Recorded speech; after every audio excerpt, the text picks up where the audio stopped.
তো আমি বলতে পারি না। কত কষ্ট ভাই আমার ছেলে খুব কষ্ট করে, আমি কেন যেতে দিলাম, কেন আটকাইতে পারলাম না। হইতে পারে না যে মা আমার সন্তানটা দেখতে গেছে এর লিগে আমার পোলা দেখুন শেষ করে অপদার্থ মা, ছেলেকে নিয়ে যে আল্লাহ আমাকে এত সম্মান দিয়েছে, এত গোলাগুলি, আমি তো বুঝতেও পারিনি যে আমার ছেলে আর রিটার্ন আসবে না। আমি এই সম্মান কোনোদিন চাইনি, আমি আমার ছেলেকে চাইছি।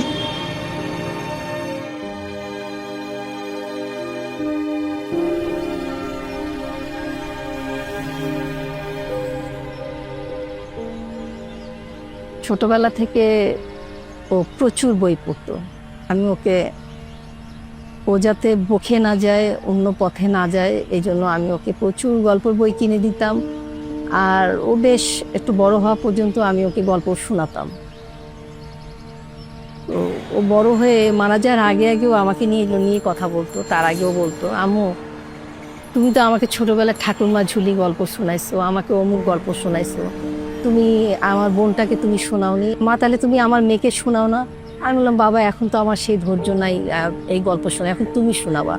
না, তুমি শোনাবা। তুমি কেন আমাকে শোনাইছো, ওদেরকে কেন শোনাবা? কেন তুমি ওদের প্রতি বৈষম্য করবা?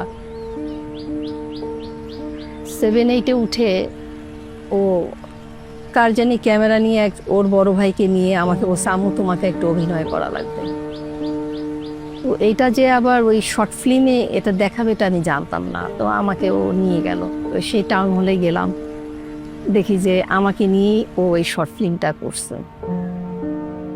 তো তারপর থেকেই ওর সিনেমাটোগ্রাফি করার একটা প্রচন্ড নেশা। এরপর থেকেই ও দৃক পাঠশালায় ভর্তি হলো। 2 মেয়ের পরে একটা মাত্র ছেলে, সবাই অনেক খুশি। ফ্যামিলির পুরা ঘরের সবাই, বোনেরা, ওরা সবাই সবাই খুশি যে 2 বোনের পরে একটা মাত্র ভাই হয়েছে। অনেক আর কি, সবাই অনেক অনেক খুশি। আমার কথা ছাড়া একটু এদিক ওইদিক হইতো না। যখন 3-4 থেকে কিন্তু রাস্তায় তখন ব্যাট খেলা, বল খেলা সবকিছু নিয়ে যাইতেছে। বিকেল হইলে আমি তারা নিয়ে রাস্তায় আমি তার সাথে আমিও থাকতাম। আমি হয়তো এক পাশে কোথাও বসে থাকতাম, ও খেলতো। মানে যখন ওর স্কুলে তো প্রায় প্যারেন্টস ডাকলে আমি যাইতাম, তো আমি দেখতাম যে ওর থেকে ওর বন্ধুর দাঁড়িয়ে দাঁড়িয়ে উঠে অনেক বড় বড় হয়ে গেছে ওরকম। তো আমি মাঝে মাঝে ওর দিকে তাকাই ওর বলতাম যে তোর মানে বন্ধুরা অমুক বন্ধু এই বা এগুলার দাঁড়িয়ে দাঁড়িয়ে উঠে এরকম হয়ে গেছে। তো ও বলতো যে কি এখন আমি কি করবো, আমার উঠে না যে মানে ওরে একা ছাড়ি নেই।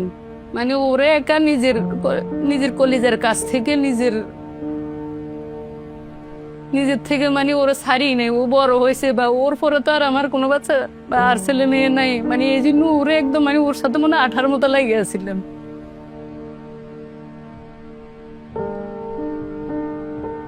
পড়াশোনা প্রথমত দেশে করছে 7 পর্যন্ত করছে। 7-এর বার্ষিক পরীক্ষা দিতে পারে না, এর আগে তো আয়া পড়ছে। আয়া পড়ার পরে এরপরে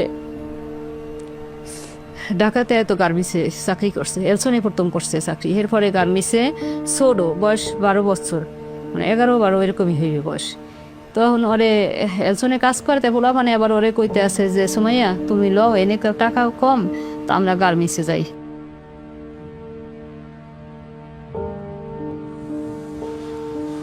সুমাইয়ার মেয়ে, ওর প্রথমিতেই মেয়ে, ওর চিন্তা ভাবনা ছিল ওর মেয়েকে নিয়ে ও অনেক ভালো পর্যায়ে যাইবে। নিজে কষ্ট করলো, মেয়েটারে অনেক সুন্দর করবে, সুন্দর সাজাইবে, গুছাইবে, মানুষ করবে, পড়ালেখা করাইবে, সেরকম পর্যায়ে নিয়ে পৌঁছাইবে, ভালো একটা চাকরি করবে, ভালো পর্যায়ে নিয়ে দেবে। ওর সেই আশা ছিল, সেই আশা তো মুহূর্তের মধ্যে সব শেষ।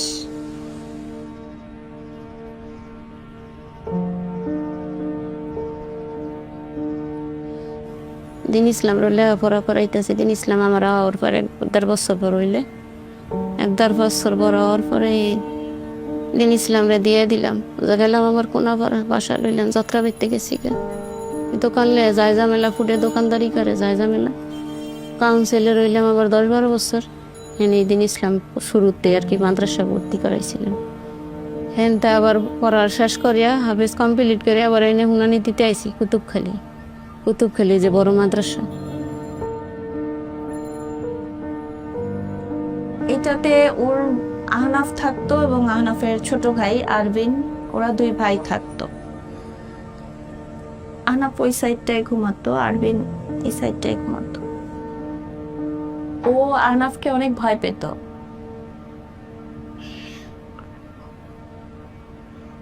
শাসন করার সময় ও শাসনের মতো শাসন করত, পড়ার সময় পড়াতো, আবার খেলার সময় ওকে নিয়েই খেলতো। তো সবসময় বলতো আম্মু একটা গিটার কিনে দাও, আম্মু একটা গিটার কিনে দাও। তো আমি বলছি আচ্ছা বাবা কিনে দিব করতে করতে আর কিনে দেওয়া হয়নি।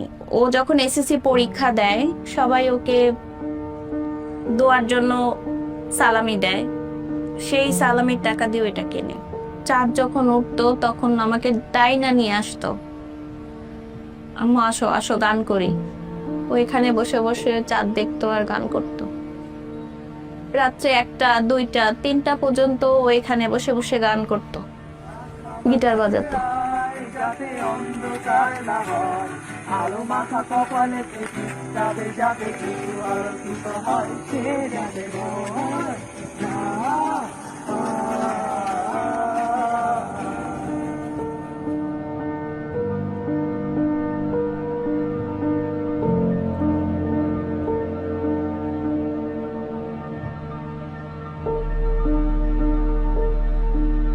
মনে পড়ে যে পরীক্ষা দিতে যখন যেত, এখন তো এবার থাকলে তো পরীক্ষা দিতে স্মৃতিগুলো মনে পড়ে গেলে তো আমার বলতো দোয়া করে ফু দিয়ে দাও। ফাইনালের সময় আমি বলছি। তারপর আমার হাতে খেতে যেত, নিজের হাতে খাইতে যেতাম, দুপুরেও খাওয়াই দিতাম ভাবতাম। সায়েন্স ক্লাবের কাজ নিয়ে করছিল, ফেব্রুয়ারি থেকে হয়েছিল, এটা বিজ্ঞান মেলা হয়েছিল ওদের কলেজে। ও সায়েন্স ক্লাবের মেম্বার ছিল, ভাইস প্রেসিডেন্ট। বড় হয়ে যে সায়েন্টিস্ট হওয়ার ইচ্ছা ছিল, বিজ্ঞানী হবে। বাইরের ইন্টারমিডিয়েট পরীক্ষাতে ইচ্ছা ছিল ইউকেতে যাবে, ইউকেতে যে বড় ইঞ্জিনিয়ার দেশে এসে কিছু করবে দেশের জন্য, বিজ্ঞানী হয়ে আর কি কিছু করবে। ছোট থেকেই বাইরে পড়াশোনা।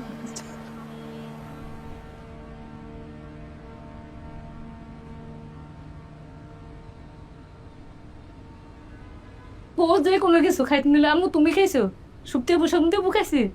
আমি বলতাম যে কি খাইছি। তো আজ আমার খাওয়া পাগলা ছেলেটা ও খুব খাওয়া, আমার হাতের খাওয়া নিয়ে খুব তার প্রশংসা, বাপের লগে এগুলো নিয়ে পর্যন্ত লাগে যাইতো মাঝে মাঝে। তো বলতো, আমার আবার মাঝে মাঝে প্রশ্ন করতো, আম্মু তুমি এত মজার খাওয়া, আমার তোমার হাতের রান্না মানে এত মজা, কোত্থেকে আমি রান্না শিখছি, আমার আবার এগুলো জিজ্ঞেস করে।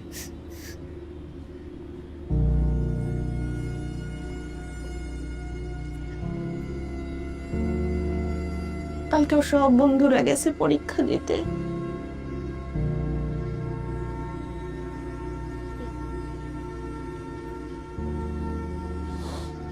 ওর অনেক শখ ছিল পরীক্ষা দিয়ে ভালো রেজাল্ট করে ঢাকা ইউনিভার্সিটিতে ভর্তি হবে। আমি ওকে বকা দিতাম, তুই যে পড়িস তুই কি ঢাকা ভার্সিটিতে চান্স পাবি, বলে দেখে নিও। আমি বলেছি আমি ব্যবসায়ীনে চান্স পাবো, আমি ব্যবসায়ীনে চান্স পাইছি না, আমি ঢাকা ভার্সিটিতেও চান্স পাবো। কিন্তু এক্ষুনি হাসিনার কারণে আমার বাচ্চাদের স্বপ্ন এক নিমেষেই শেষ হয়ে গেল।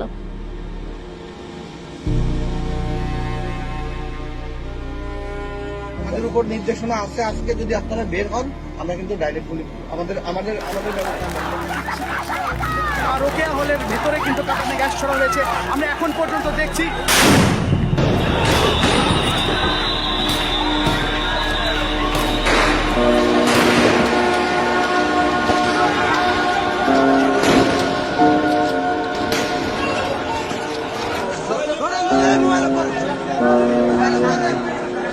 মানে এখন জুলাই মাসের অনেক কিছুই মানে আমাদের মানে এক্স্যাক্টলি ওই মানে হবু সেটা আমাদের এখন মানে ব্রেনে নেই, মানে মনে নেই আমাদের। মানে আমরা এমনিতেই ট্রমাটাইজড, মানে অনেক কিছুই আমাদের এখন মনে থাকে না।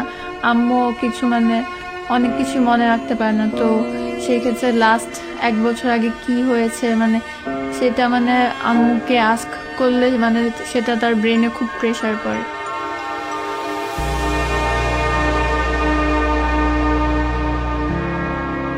যেদিন ও যায় আন্দোলনে ওদিনও 2 ভাই এই রুমে কতক্ষণ খেলা করার পরে ওই রুমে গিয়ে খেলতেছিল মোবাইলে। বিকাল হয়ে যাচ্ছে তাও আহনাফ আসে না। পরে আবার ওকে ফোন দেই, ও ফোন ধরে বলে কি আম্মু আমার শরীরটা খুব খারাপ লাগতেছে, আমি বাসায় চলে যাচ্ছি, তুমি ফুপির বাসা থেকে তাড়াতাড়ি বাসায় চলে এসো। আসার পরে এখানে বসে এরকম পা লম্বা করে ফ্রিজ থেকে বরফ এনে পায়ে ডলতেছে। পরের দিন সকালবেলা যখন আমি ওর পা দেখি, ঘুম থেকে যখন ঘুমাইছিল পাটা এভাবে লম্বা ছিল, তো পায়ে দেখি যে ওর পায়ের মধ্যে একটা গর্ত আর পাটা ফুলে নীলা হয়ে গেছে। তা আমি ওকে বললাম কিরে তোর পায়ে কিভাবে ব্যথা পেলে, মানে এত ইজি ভাবে হাসতে হাসতে বলতেছে আরে আম্মু কিছু না, একটু রাবার বুলেট খাইছি। আমি তো তখন বুঝি নাই যে রাবার বুলেটটা কি।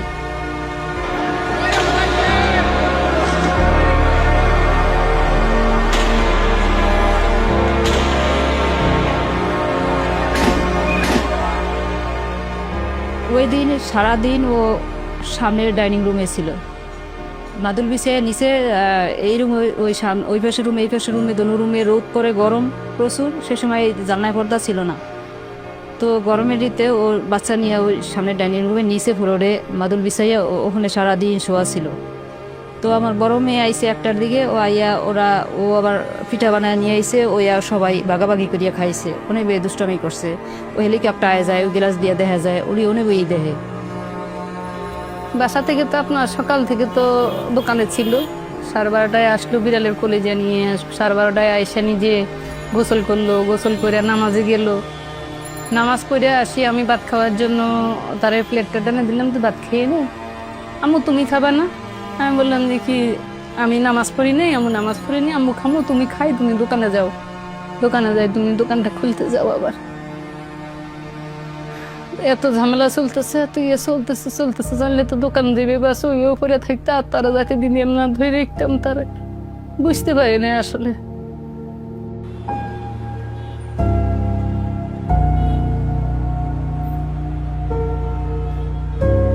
10ই জুলাই প্রিয় ঢাকায় আসে। তো ও আসলে একটা জবে জয়েন করবে দেখেই চলে এসছে। তো আমি আসলে ওকে একটু জোর করেই পাঠালাম যে বাবা গিয়ে প্রস্তুতি নাও,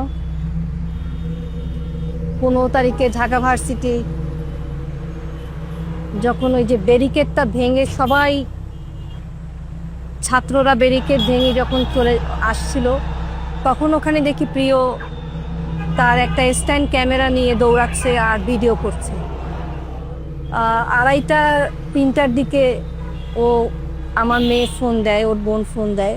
তো আমার মেয়ে বলল ভাইয়া তুমি মাথায় হেলমেট দিয়ে থাকবে, যাবে না, খুব অবস্থা খারাপ। বলে আমি ভালো থাকবো রে, তোরা সবাই ভালো থাকবি। আচ্ছা আম্মুকে এখন দিস না, পরে দিস। আমি রাতে আম্মুকে সুখবর দিই। তখন আমি ভাবলাম, আমি শুনলাম কথাটা যে ও আমাকে কি সুখবর দেবে, হয়তো ও চাকরিতে জয়েন করবে।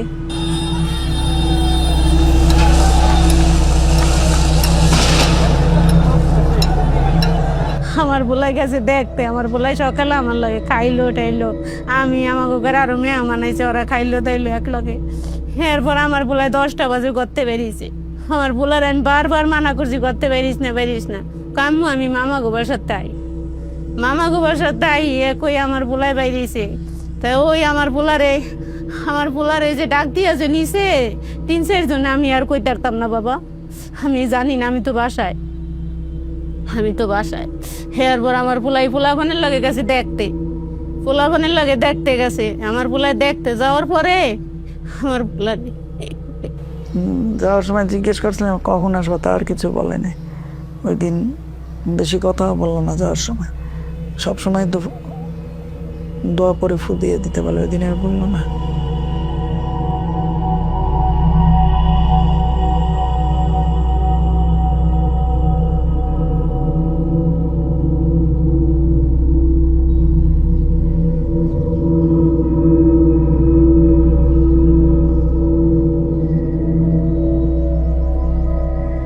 আমার সাথে আহনাফের লাস্ট কথা হয় 4:48-এ।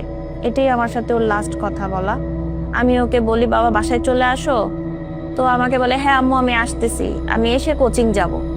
তাই আমি বললাম 6টার দিকে তো কারফিউ দিয়ে দিবে, তুমি এক্ষুনি বাসায় আসো, আর তোমার ওখানে আর থাকা লাগবে না। বলে হ্যাঁ হ্যাঁ হ্যাঁ ফোন রাখো বলে ফোনটা কেটে দিল।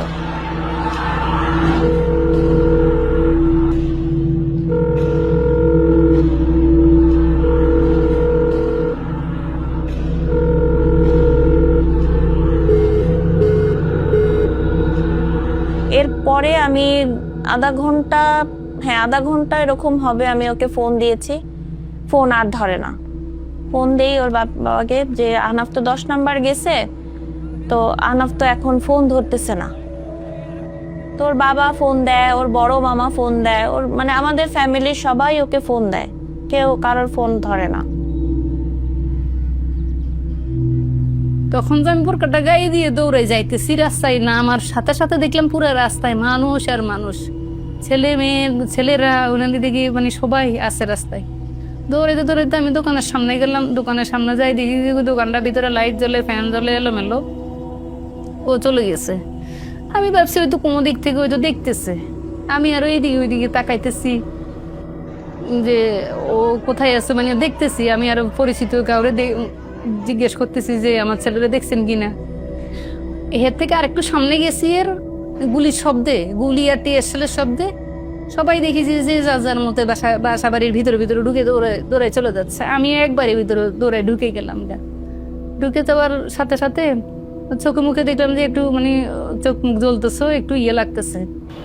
আমার ছেলে ছবি তুলছিল এই জায়গাটাতে, ছবি তুলে এই জায়গাটাতে দৌড়াচ্ছিল।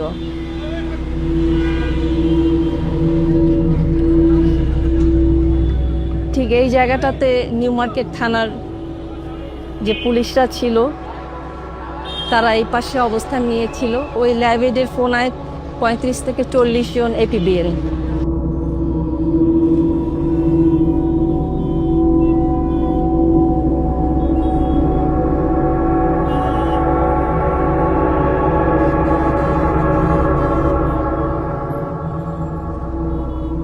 যাত্রাবাড়ির এই সিনপার তো দেখলে মানুষ ঘুরিয়ে মা তা ঘুরিয়ে হনো পরে। তাই বলে আল্লাহ এই আস্তে আস্তে আস্তে আস্তে যাইতে যাইতে এই গোলের ভিতরে যে গেছে তো বুঝদারে না যে গোলের ভিতরে আমি যাইমু, আর আমার ভিতরে এরকম গুল্লি পরবো, গুলে তো আর যাইতো না। এইটারে চিল্লে কইতাছে তুই এনতে সর, সামিউল তুই এনতে সর, সামিউল তুই এনতে যা। হ্যাঁ কইছে আম্মু ভাইয়ারে হাতে এক গুল্লি পায়ে এক গুল্লি, 2 জায়গায় 2 গুল্লি দিছে। এরপর ভাইয়া লেংড়াইতে থানার দত্তন হইতে পাশে যাইতে আছে মাছের আর ওদের দ্বারে। এরপর ভাইয়ার আবার এই রানের উপরে এই সাইডে গুল্লি করছে। এখন আর তো ভাইয়া আটতারে না, এখন ভাইয়া আটতারে না। এরপর আমার ভাইয়া এই মাছের ক্যান্টিনের ভিতরে পলাইতে যাইতে লাগছে, হেন তখন ভাইয়ার আরো 2 গুল্লি করছে, মোট 5টা গুল্লি করছে। একটা শরীরে যদি 5টা গুল্লি করে আর কোনো আবার সিধা গুল্লিও হারা গায় সিধা গুল্লিও আছে। এই মানুষটা আর তারবো, আর এই মানুষটা ফিরে আইবো কেমনে আইবো?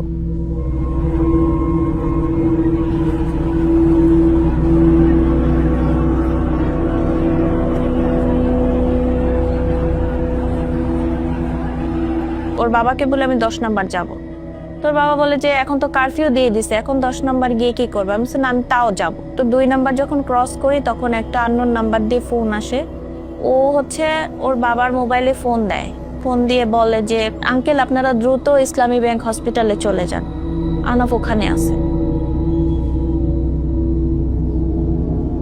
পরে ওখানে কোনো জায়গায় আহনাফের নাম নাই। পরে এই পাশেও একটা হসপিটালে আমরা খোঁজ করি, এদিকেও নাই।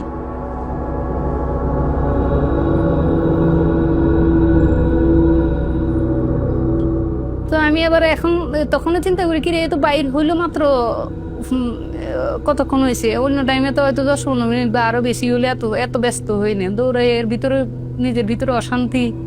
আর তখনই আমি আবার দেখতেছি আমি যে হাঁটি মনে আমার পাটা মানে মাটিতে লাগে না। আমি আরো কি রে এমন লাগে একা। আসলে তখন গুলিটা যে শব্দটা পাইছি টিএসএলের মারার সাথে সাথে একটা গুলির সাউন্ড, পরপর 2টা, একটা মারার লগে লগে তো আমি দৌড়ে বাড়ির ভিতরে, এরপর আরেকটা। আসলে ওই গুলিতে আসলে আমার ছেলের গায়ে পড়ছে, আমি এখনই বুঝতে নি পুরো আমার ফাটাই মনে হয় কেমন জানি, মানে আমার পুরো শরীরটাই মানে একদিকে ঘুরতেছে। তখন ওই মুহূর্তে ওর আব্বুর ফোন পাইয়ে গেছে। ওর আব্বু তো আমার ছেলের ফোন দিতেছে, কোন এক ছেলে মানে ফোন দিয়ে বলছে, আঙ্কেল আপনার ছেলে নাই, আপনারা সরাও দিতে যান। ওর আব্বু বলে যে কি তুমি এগুলো কি বলো?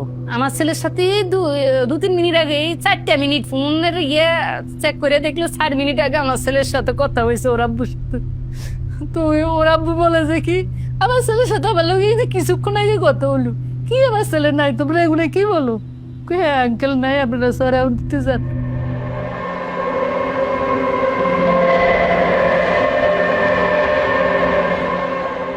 যে বৈষম্য বিরোধীর পেজ ছিল, ওই পেজে আহনাফের ছবিটা শেয়ার করে কে বা কারা, যে এই ভাইটা মিরপুর 10-এ গুলিবিদ্ধ হয়ে মারা গেছে, যদি কেউ চিনে থাকেন দ্রুত শেয়ার করেন। তো তখন তো ইন্টারনেট নাই, আমরা কিছুই দেখতে পাচ্ছি না। তো আমার সবার হাতে পায়ে ধরি যে কোথায়, ওর তো কোনো নাম ছিল না, কারণ ওর আইডি কার্ড ছিল না, ফোনটাও পাইনি আমরা। তো ওইখানে একটা লোক ছিল, ওই লোকটা ওনার বাসা পাশেই ছিল, বাসার পাশে গিয়ে পরে ওয়াইফাই কানেক্ট করে হোয়াটসঅ্যাপে ছবিটা আমরা নিই। তো ওর বাবা তো মানে ছবিটা দেখে কাঁদতে কাঁদতে মানে অজ্ঞানের মতো হয়ে আসে। আমি ওর বাবাকে দেখে আমার আর জ্ঞান থাকে না, আমি ছবিটা দেখিও না, আমি ওখানেই পড়ে যাই। আমাকে কিভাবে উঠায় কোথায় নিয়ে গেছে আমি জানি না। যখন জ্ঞান আসে আমি দেখি যে আমি ওই হসপিটালের চেয়ারে বসে আছি।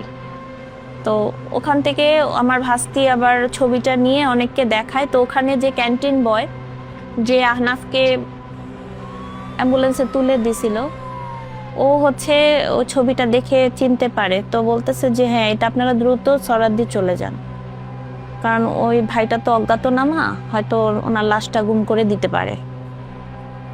পরে আমরা সরাদ্দিতে যেয়ে ওকে ওখানেই পাই।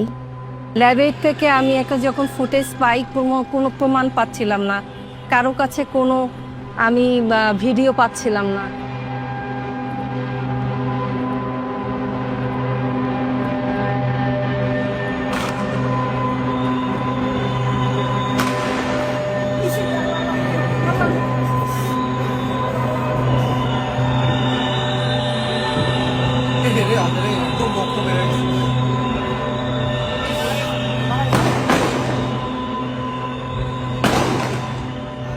এই ভিডিও ফুটেজ অনুযায়ী আমার ছেলে ঠিক এই জায়গায় ওপরে ছিল, এই জায়গায় অনেকেই ছিল, কিন্তু ওই ফাঁক দিয়ে আমার ছেলের মাথায় গুলিটা লাগলো ঠিক এই সাইডে, যে একটা ছোট্ট হয়ে ঢুকছে, এ পাশে সঙ্গে সঙ্গে মগজ বের হয়ে গেছে। ফুটেজে দেখলাম আমার ছেলে পড়ে গেল, সাথে সাথে রক্ত, 1-2টা ছিল ওর পা টেনে এত দূর নিয়ে আসছে, ঠিক এত দূরে নিয়ে আসছে।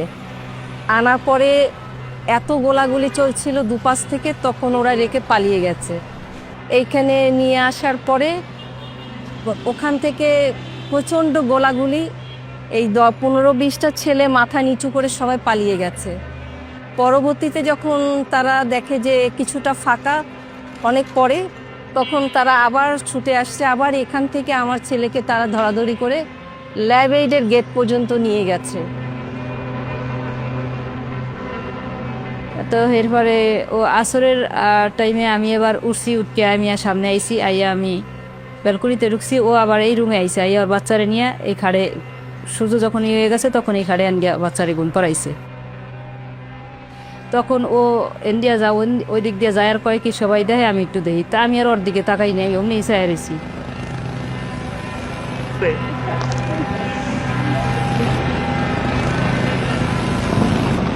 হেলিকপ্টারটা ওই দিক থেকে, হেলিকপ্টার ওইদিকে, এদিকে থেকে ওদিকে গেছে, ওদিকে হেলিকপ্টারটা ছিল, আমি ওর পাশে ছিলাম আর ও আমার ডাইন পাশে ছিল। এই দুইটা রডে ওর গ্রিল সিধা হইয়া ওর মাথায় গুলি লাগছে, যেরকম ইটের কণা মারলে যেরকম একটা ঢিলার শব্দটা আমার পাশে পড়ে, ওরকম আমি শব্দটা লাগছে পাইছি। পাইয়া আমি চারিদিকে চাই এই পরে সামনে দেই যে আমার সামনে কোনো ও এরকম বাজে ঢলকিয়া ফুলকিয়া যাইতেছে। তখন আমি মনে করছি যে ও বুঝি আতঙ্ক হয়ে গেছে। তখনই আমি ওরে হাত দিয়ে দৌড়ছি, দৌড়ি আর আমি ওরে রাখতে পারিনি। নারা হনে আমি ওরে এই তেরসা করিয়া শোয়াইছি, ও লম্বা মানুষ, ওরে আমি তেরসা করিয়া শোয়াইছি। তখন আমার আরও কান্না বাড়িয়ে গেছে, আমি জোরে সিকেট দিয়ে উঠছি আর তুমি কইছি তোরা কেরকম নে আসোস রে, ওরে ওরে বুঝি মাথায় গুলি লাগছে, শিগগির আমার সামনে আয়। এ কইছি আর আমার ছেলেরা এই রুমে এদিকে আসছিল, ওরা দৌড়ে গেছে, যাইয়া দেয় যে ওই অবস্থা। আমি হাত দিয়ে চাপ দিয়ে ধরছি, আমার হাতের ফাঁক দিয়া সরছে, আর এই নাক দিয়া সরছে। যখন এই নাক দিয়া সরছে আমি আর দুনিয়াতে নাই। আমার মায়ের কাছে একবারও কইতে পারে নাই যে মা আমার সন্তানটা দেখিয়ে রাখেন, আমি এই কিছু কথাই জানতে পারি নাই।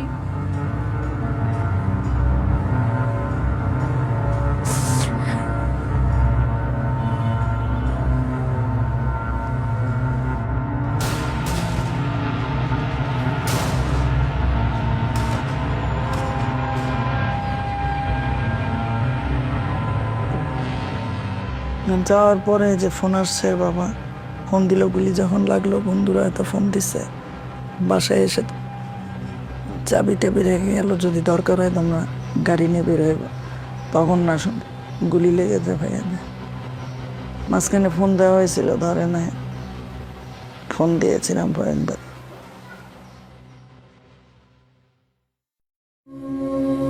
অনেকক্ষণ পর একটা জিপ গাড়ি আসলো ওদের, যে জিপ গাড়ির পিছনে সিট টিট থাকে না, আমার ছেলেকে ওরা ধরে যেভাবে একটা কুকুর বিড়ালকে দুলাইতে দুলাইতে ঠিক মেরে ফেলে দেয়, আমার বাচ্চাটাকে রুমে ফেলে দিয়েছে। আসলে কোনো মায়ের পক্ষে তো দেখা সম্ভব না। হসপিটালে যেমন নিয়েছে, নিয়ে ওরে যখন ট্রিটমেন্ট করছে, ট্রিটমেন্টের করে কইছে ও নাই, ওরে নিয়ে যান। ও ঢাকা মেডিকেল নিলে অনেক ঝামেলা হইবে, রাস্তাঘাটে নিতে পারবেন না, পরিস্থিতি খারাপ, বাসায় তার তো নিয়ে যান এ কইছে। আর নিয়ে আসছি, ওর নতুন সার্টিফিকেট দেয়নি। ওর যে সময় ওই যে ইতনে আনছে হেনতনে আনছে, আর বলে এই মাথার এই সাইডটা বলে ওরা কয় যে অটোর যখনই খাইতে খাইতে এইটা বলে ছুটিয়ে গেছে, ছুটিয়ে বলে এই মজকটা ইন্দার সাদা সাদা বাইরে গেছে। আমার এই ছেলে বলে হাত দিয়ে চাপ দিয়ে ধরছে মাথাটা। ওরাও অনেক, আমার বড় মেজো ছেলে তো অন্তরি একা রুমে ঘুমাইতারে না, ও বলে ঘুমাইলেই দেয় সুমাইয়া ওর পাশে, সুমাইয়া ওর সাথে কথা কয়, নাই আমার সাথে দিস হয়ে একা শুইতে পারে না। তো যখন 19 তারিখে মারা গেল, 20 তারিখে যখন ওকে নিতে আসলো, অনেক ফর্মালিটিস মেনটেন করতে করতে রাত 12টা, সেই রাত 12টার সময় ওর পা থেকে জুতাটা খোলা হলো। যে জুতার জন্য ওকে এত বকতাম, সেই জুতো 19-20 তারিখ রাতে পা থেকে খুলেছে। ওকে এত টানা হেঁচড়া করেছে, জুতো পায়েই ছিল। সেই জুতোটা যখন নিয়ে গেল, তখন জুতোটা দেখে বলেছিলাম, বাবা তুমি রাগ করে আমাকে জুতাটা ফেরত দিয়ে গেলে বাবা। মাটিতে নিচে গেট দিয়ে ঢুকছে আর এই ছাত্রলীগের পোলা মানে 4-5 জন গেছে, যাইয়া ওনে মারি দিতে কে কইছে, কে অর্ডার দিছে, এটি নিয়ে ওগুলো অনেক ঝুলাঝুলি করতে আছে। ওরা পরে কইছে যে কইছে অর্ডার দিছে এই মসজিদের সভাপতি, হে অর্ডার দিছে মারি দিতে, তো এই কথা কইছে, হেরা মানে না। এর মধ্যে 4-5 জন আসছিল রোডের মধ্যে, হেলিকপ্টারটা আইসে এই গুলি করছে একজন কাইতে পড়িয়ে গেছে আর ওরা দিছে দৌড় দিছে, আর ওই ফাহে ওরে কোনো রহম সমরা মারি দিছে দিয়া।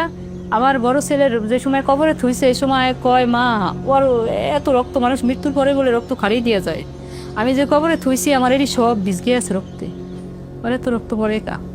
19 তারিখ 20 জুলাই আমার ছেলেরে হারাই ফেললে, মার্কে আমার কলেজে ফুটা করে আমার ছেলেটারে নিয়ে গেল। আমার ছেলেটারে আর আমি সারা রাত দেখতে গেলাম না। এরপরে বলেছে কি একটু অ্যাম্বুলেন্স থেকে বাইর কর, আমার ছেলেটারে একটু বাইর কর। ওরা দিয়ে এরা বললো যে কি তুমি এইভাবে এত পাগলের মতো করো না, এত চিল্লি করো না। আমি এটা ওইটা বলি কান্না করেছে। ওর আব্বু বলে যে কি এখন এইভাবে চিল্লিও না, এইভাবে এটা ওইটা বললো না। আর এটা ওইটা বললে এদিকে ওইদিকে কে কোন দিক থেকে কি করে, আবার ওরা এগুলো আবার পাতার মধ্যে এটা ঢুকে দিতেছে। আমি যে একটু চিল্লিয়ে কাঁদতেছি, এটা ওইটা বলতেছি। এর আব্বু বলে যে কি ইয়ে করো না, এত পাগলের মতো করো না, এটা ওইটা বলে কান্না করো না, এমনি কান্না করো, এটা ওটা বললো না তুমি। এরপরে বললাম যে আমার ছেলেটার একটু অ্যাম্বুলেন্স থেকে বাইর কর, বাড়িতে আর করতেছে না। এরপরে মা বলে যে কি মামি সারা রাত তো ফ্রিজে ছিল, ফ্রিজিং করা ছিল, বাইর করবো আপনার গিয়া মসজিদে নেওয়ার, আপনার ওইখানে নেওয়ার আধা ঘন্টা আগে তো বাইর করলো। তাও আমাদের সামনের বাসার গ্যারেজের ভিতরে। ছেলেটারা আর ঘরে আনে নাই, ছেলেটারা আর ঘরে আনে না। বইছি 3টে বাইর হয়েছে, আমার ছেলেটা আর আজ পর্যন্ত আর বাইর আর ঘরে ফিরে নেই, আর বাইর করে না। ওই দিনও সে আপনার ইয়ে থেকে ওই আরেকজনের বাসার গ্যারেজে রাখছে, ওই গ্যারেজ থেকে আমার ছেলেটারে বিদায় দিয়ে দিলাম। তখন ছেলেটারে ধরে দেখলাম, ছেলেটা পুরো শরীর ঠান্ডা, বড় বাবা ছেলেটা। ওই সব সময় যে কোনো ছবিতে, যে কোনো ইয়েতে, যে কোনো ছবি উঠেতে আমার ছেলেটা ওই একটু দাঁত দেখাই দিয়ে, কোনো ছবিতে তার দাঁত দেখায় হাসার অভ্যাস ছিল। ওই দাঁত দেখাইয়া হাসুন না, ওই হাসে আমার ছেলে দুনিয়া থেকে গেল।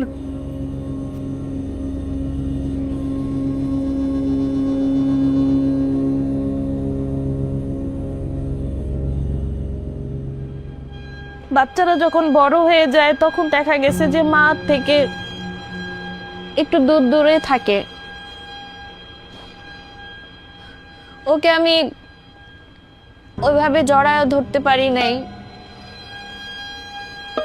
শেষ মুহূর্তে ওরে আমি একটু আদরও করতে পারি নাই।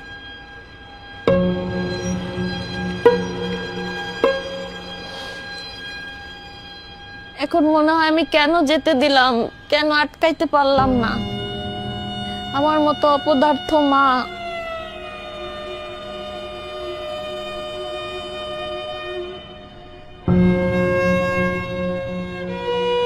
আমি অনেক অপদার্থ মা।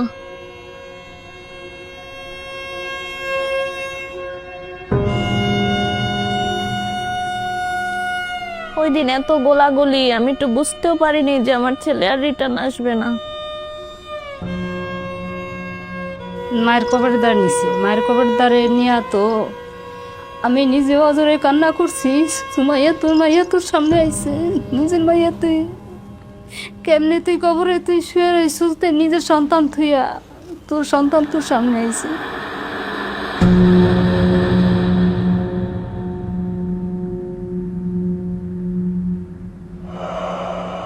এই ফুলাফান যে মারছে, আমার ফুলাফান, আমার সন্তানটা গেছে, আমার যেরম লাগতে আছে আরো মার বুকটা এরম জরা করিয়া লাইছে। আরো মার বুক রাত বইরা কোনো মায় ঘুমাইতারে না। একটা সন্তান ছোটতে 1 মাসের বয়সের যদি এই ফুলাফানটা 22 বছর 23 বছর করে, এই সন্তানটার লিগে কত লাখ, কত কষ্ট, কত মেহনত হইছে মার। এটা কি কোনো মাইসে দিতে পারবো? এটা 5 লাখ 10 লাখ 20 লাখ 50 60 লাখ টাকা দিলে এটা পুরো নেইব আমার? আমার সন্তানের বদলে সন্তান চাইলে দিব? ছেলে গেছে আর গেলাম সারাটা রাত ছেলে মার কাছে গেলে একা পড়েছিল। তাহলে স্বার্থপর আমি আমার ছেলে, আমার ওর আগের দিন করছে যে তুমি স্বার্থপর মা, তুমি রাস্তায় ভাই বোন এত কষ্ট করতেছে, আন্দোলনে এত কষ্ট করতেছে, এত ইয়ে করতেছে, তুমি আমার যাইতে দিচ্ছ না, তুমি স্বার্থপর মা। আসলে আমি স্বার্থপর, আমি ওর কাছেই গেলাম না। আমি নিজের জানের বোন, নিজের কিছু হবে না কি মনে করি আমি আর সারা রাত আর ওর কাছে গেলামই না। আমি স্বার্থপর। আমার বোলা জানি কত কষ্ট হয়ে মরছে।